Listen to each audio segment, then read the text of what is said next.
terms of retail media, what excites me today, I think, is the vast expansion that's happened over the last couple of years. So traditionally, a lot of brands would focus on Google and Bing, but they were always looking for what's next. Where else can I go?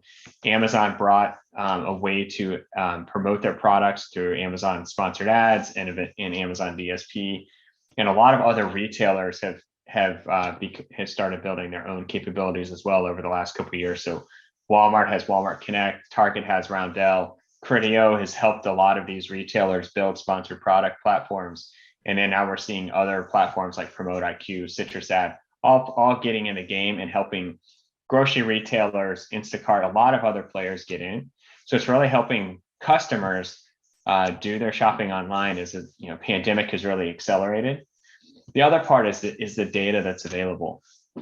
So while advertising on all these retailer platforms, a big capability or benefit that they offer is being able to target their first party customers. So as we're moving to a cookieless world, this is the place to be able to target their customers. They know their customers, they can help you find them and be more effective with your ads. But also we're getting more data. There's more ability for us to see total addressable market. At Momentum Commerce, we have data coming in so we can understand how brands are performing to their category. Are they taking share? Are they losing share? How are they growing year over year? We're looking at the market in addition to really focusing on their day-to-day advertising programs as well.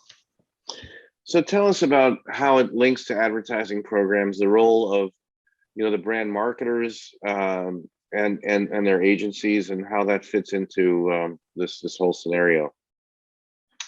So there really is, from how brand marketers and agencies all work together. I think there's a big transformation happening, which is, again, kind of going with this expansion. In the past, a lot of brands, as we found, a lot of CPGs have kept their brand advertising separate from their e-com advertising. And even on an e-com perspective, they were very siloed, where you had an Amazon team, a Walmart team, a Target team. And what they're finding is that there's a lot of duplication happening within their teams. There's a lot of duplication from ads, either for running brand messaging, not only nationally but also with the retailers. And so a lot of these CPGs are finding what they need to do is bring those teams together.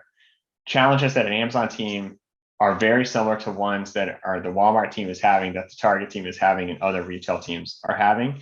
And when they come together, they're able to build a broader front and build leverage to those retailers to help take a little bit more control of what's happening. Because in the past, retailers have had all the control because CPGs had to commit money up front of what they would have from a vendor spend perspective. But now the brands are finding ways to gain their own leverage to help push the retailer to provide more and better ads and better reporting capabilities.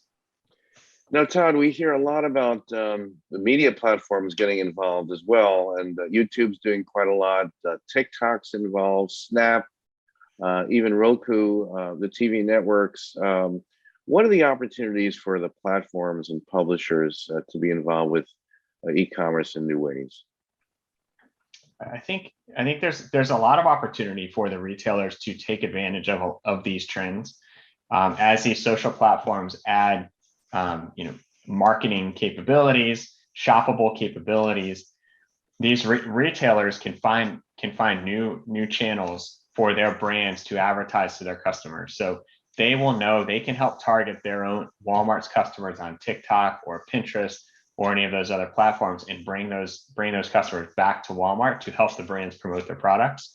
And we are seeing some Walmart and Roundel. They do offer some ad capabilities through their campaigns to advertise on social platforms. A challenge is that all the data is not always coming back. There isn't always sales data for some of the platforms. So you're really not seeing the full picture. But as we continue to progress, as the data is available, that is an exciting opportunity for these retailers to expand their ad inventory to help brands further promote their products.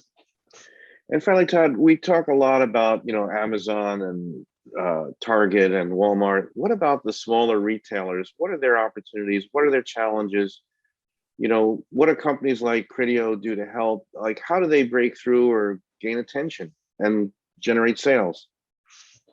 Yeah, the way that platforms can help these smaller retailers. So if the smaller retailers want to get into the media business, it is a profitable capability for them to offer. Platforms like Criteo, CitrusAd, PromoteIQ have a platform and the algorithm that they can launch onto the site for each of these retailers. So without much programming lift on the retailer side, these these partners can come in and help them build on a basic perspective, a sponsored ads capability that allows brands to have a CPC keyword focused media program to help promote their products and really get right in front of the customer and own the digital shelf. As they progress, then they need to build their own tools, which some of these platforms like that we just spoke about don't necessarily have the capabilities for, but building their own tools of audience targeting, really taking advantage of the first party customer data that they have and building out more of a display platform. I think some of these partners like Criteo and PromoteIQ and CitrusAd are trying to help kind of push the retailers to build better DSP network or display networks. But really a lot of times the retailers are having to kind of build that on their own.